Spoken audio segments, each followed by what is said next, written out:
शब्द ईश्वर के साथ था। शब्द के द्वारा ईश्वर ने सब कुछ बनाया। उसी शब्द के द्वारा आज असंख्य मानवों की मुक्ति होती है, नवनिर्माण होता है। मुक्ति का संदेश।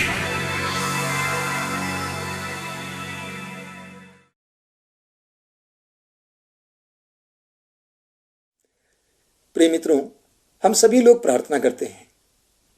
प्रार्थना की कई विधियां भी हैं, लेकिन आज मैं इस प्रवचन में स्तुति की प्रार्थना के महत्व के बारे में आपको बताना चाहता हूं। बाइबल के थिस्सलुनीकियों के पहले पत्र के अध्याय 5 उसके वाक्य 16 से 18 में संत पौलुस हमें बताते हैं, आप लोग हर समय प्रसन्न रहें, निरंतर प्रार्थना करते रहें, सब बातों के लिए ईश्वर को धन्यवाद दें, क्योंकि ईसा मसीह के द्वारा ईश्वर की आप लोगों के प्रति यही इच्छा है। बहुत ही सुंदर वचन है, मैं आपको फिर एक बार सुनाना चाहता हूं। संत पौलुस कहते हैं कि आप लोग हर समय प्रसन्न रहें और निरंतर प्रार्थना करते रहें, सब बातों के लिए धन्यवाद दें, क्योंकि यीशु मसीह के द्वारा आप लोगों के विषय में ईश्वर की यही इच्छा है। हम सब के लिए ईश्वर की क्या इच्छा है कि हम सभी लोग हर समय प्रसन्न रहें। और हम में से कौन हर समय प्रसन्न रहना नहीं चाहता है? सभी लोग चाहते हैं। इस दुनिया में हर इंसान सुख चाहता है, आनंद चाहता है। और संत पौलुस हमें आनंद प्राप्त करने का एक नुस्खा बताते हैं, और वो नुस्खा क्या है? निरंतर प्रार्थना करते रहें। जो व्यक्ति निरंतर प्रार्थना करते रहता है वो हमेशा सुखी रहता है, आनंदित रहता है। लेकिन किस प्रकार की प्रार्थना, किस तरह की प्रार्थना? हम सभी लोग प्रार्थना करते हैं। गिरजाघरों में जाइए, मंदिरों में जाइए, मस्जिदों में जाइए, गुरुद्वारों में जाइए, लाखों की संख्या में लोग प्रार्थना करते हैं। लेकिन वहां किस प्रकार की प्रार्थना होती है? अधिकतर प्रार्थना मांगने की होती है, सर्वत्र भीख मांगे हैं। लेकिन संत पौलुस हमें आनंद का एक महान नुस्खा बताते हैं, और वो नुस्खा है धन्यवाद की प्रार्थना। किस बात के लिए धन्यवाद दें? हर बात के लिए, सब बातों के लिए, अच्छाई के लिए, बुराई के लिए, दुख के लिए, पीड़ा के लिए, हर बात के लिए धन्यवाद दें। बाइबल में हमें अय्यूब के बारे में पढ़ने को मिलता है। अय्यूब ईश्वर का भक्त था, और हम पढ़ते हैं कि अय्यूब की संतान नष्ट हुए, अय्यूब के नौकर नष्ट हुए, अय्यूब के जानवर नष्ट हुए, तब भी अय्यूब टूटा नहीं, बल्कि अय्यूब ने कहा ईश्वर ने दिया और ईश्वर ने वापस लिया, ईश्वर की स्तुति हो। एक सच्चे विश्वासी की प्रार्थना। आगे हम पढ़ते हैं कि अय्यूब के शरीर ऊपर से लेकर नीचे तक घावों से भर गया, तब भी अय्यूब ने कहा यदि हम ईश्वर के हाथों से भलाई ग्रहण कर सकते हैं, सुख ग्रहण कर सकते हैं, क्या उसके हाथों से हम दुख नहीं ग्रहण कर सकते? तो संत पौलुस हमें बताते हैं कि सब बातों के लिए ईश्वर को धन्यवाद दें। कुछ दिन पहले एक पुरोहित ने मुझसे कहा कि एक बार एक दंपत्ति उनके पास आए और उन्होंने कहा कि उनके पास संतान नहीं है और इसलिए वे उनके लिए प्रार्थना करें। पुरोहित ने उनसे कहा कि आप लोग गिरजाघर में जाइए और इस बात के लिए प्रभु को धन्यवाद देते जाइए। आप सोच सकते हैं कि उस दंपत्ति ने क्या महसूस किया होगा। 12 वर्षों से उनकी संतान नहीं थी और पुरोहित कह रहे हैं कि इसके लिए ईश्वर को धन्यवाद दीजिए। पहले पहले उनको यह कठिन महसूस हुआ, लेकिन वे गिरजाघर गए और उन्होंने घंटे भर उनकी संतानहीनता के लिए ईश्वर को धन्यवाद दिया। 1 साल के अंदर उनको एक संतान मिली। प्रभु चाहता है कि हम हर समय प्रसन्न रहें और हर बात के लिए ईश्वर को धन्यवाद दें। एक विश्वासी की प्रार्थना में सबसे महत्वपूर्ण समय धन्यवाद के लिए दिया जाना चाहिए।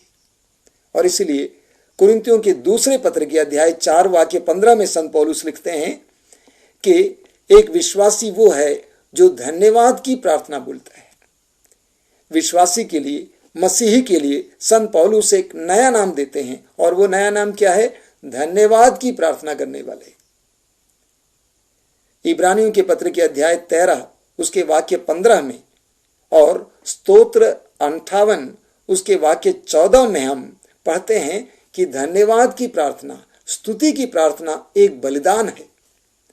हम स्तुति की प्रार्थना करते हुए ईश्वर को प्रसन्न करते हैं। स्तुति की प्रार्थना, धन्यवाद की प्रार्थना बलिदान है। एक महान बलिदान है। लगातार ईश्वर की स्तुति करना अपने में एक महान बलिदान है। ईश्वर यही चाहता है। स्तुति की प्रार्थना में महान शक्ति है, बहुत बड़ी शक्ति है। हमें पवित्र ग्रंथ में इसके बारे में बार बार पढ़ने को मिलता है, लेकिन एक बहुत सशक्त उदाहरण हमें मिलता है प्रेरित चरित्र के अध्याय 16 में। वहां पर हम पढ़ते हैं, पौलुस और सीलस प्रभु यीशु के सुसमाचार का प्रचार करने के चलते बंदी बना लिए गए। चोरी करने के चलते नहीं, बुराई करने के लिए नहीं, सुसमाचार का प्रचार करने के लिए वे बंदी बना लिए गए और वे बंदी गृह में डाले गए। उनके हाथ और पैरों में जंजीरें थी। आधी रात में भी हम वचन में पढ़ते हैं, वे उठकर ईश्वर की स्तुति कर रहे थे, प्रभु को धन्यवाद दे रहे थे और उनकी स्तुति की प्रार्थना की आवाज उस बंदी गृह में पड़े हर एक इंसान के कान में पड़ रही थी। एक बहुत बड़ा चमत्कार हुआ। क्या हुआ? बंदी गृह का मुख्य द्वार खुल गया और बंदियों की जंजीरें ढीली पड़ गई। मेरे प्रिय मित्रों, स्तुति में इतना बड़ा सामर्थ्य है, इतनी बड़ी शक्ति है। अक्सर हम अपने जीवन में स्तुति की प्रार्थना नहीं भूलते हैं। मैं आज आपसे अनुरोध करूंगा, स्तुति की प्रार्थना बोलिए, धन्यवाद की प्रार्थना बोलिए। मैं अपने जीवन में जब दुखों का अनुभव करता हूं, अपने कमरे में जाकर अकेले में प्रभु को धन्यवाद देता हूं उस दुख के लिए, क्योंकि मैं जानता हूं उस दुख के जरिए प्रभु मुझे एक महान सुख देगा। तो हम पढ़ते हैं कि जब सीलस और पौलुस बंदी गृह में प्रभु की स्तुति कर रहे थे, धन्यवाद की प्रार्थना कर रहे थे, एक बहुत बड़ा चमत्कार हुआ। बंदियों की जंजीरें ढीली पड़ गई। आज भी हम देखते हैं बड़ी बड़ी प्रार्थना सभाओं में जब बहुत बड़ी शक्ति के साथ लोग स्तुति की प्रार्थना करते हैं, कई प्रकार के बंधन टूट जाते हैं। दुष्ट आत्मा की, रोग के, हर प्रकार के ऐसे नकारात्मक बंधन टूट जाते हैं और उन्हें छुटकारा मिल जाता है। स्तुति की प्रार्थना में बहुत बड़ी शक्ति है। स्तुति की प्रार्थना सामर्थ्य से भरी हुई है। हम बाइबल में स्तोत्र ग्रंथ के बारे में पढ़ते हैं, भजन संहिता। माना जाता है कि ये स्तोत्र ग्रंथ दाऊद के द्वारा लिखा गया है और स्तोत्र ग्रंथ के 150 अध्यायों में कम से कम 40 अध्याय में हम स्तुति और धन्यवाद की प्रार्थना के बारे में पढ़ते हैं। कम से कम 40, यानी स्तोत्र ग्रंथ के करीब 1/3 स्तुति और धन्यवाद की प्रार्थना है। बहुत सुंदर है। स्तोत्र 147 उसके वाक्य 1 में राजा दाऊद कहते हैं, प्रभु की स्तुति करना कितना अच्छा है। और वास्तव में मैं कहता हूं, प्रभु की स्तुति करना कितना अच्छा है। उसके अध्याय 48 में हम पाते हैं, राजा दाऊद सारी सृष्टि को ईश्वर की स्तुति करने के लिए आह्वान करता है। सारी सृष्टि को पुकारता है, तारों को, सूर्य को, पहाड़ों को, झरनों को, सबको आदेश देता है, ईश्वर की स्तुति करो। स्तोत्र 146 में उसके वाक्य 2 में हम पढ़ते हैं, राजा दाऊद कहते हैं, मैं जीवन भर प्रभु की स्तुति करूंगा। मैं जीवन भर प्रभु की स्तुति करूंगा, यानी जब तक मेरे अंदर जीवन होगा, प्राण रहेगा, तब तक मैं प्रभु की स्तुति करूंगा। कितनी सुंदर बात है। हमारी संस्था का एक सदस्य, एक भाई जिनका नाम था देवनंदन, 2 वर्ष पहले गुजर गए। उनको कैंसर का रोग था। कुछ दिन तक आश्रम में रहे, उसके बाद वे दिल्ली भेजे गए। वहां पर वे शांति अवेदना आश्रम में रह रहे थे और जिन लोगों ने मृत्यु के समय उनको देखा, उन्होंने इस बात का साक्ष्य दिया कि उनकी मृत्यु ईश्वर की स्तुति के साथ हुई।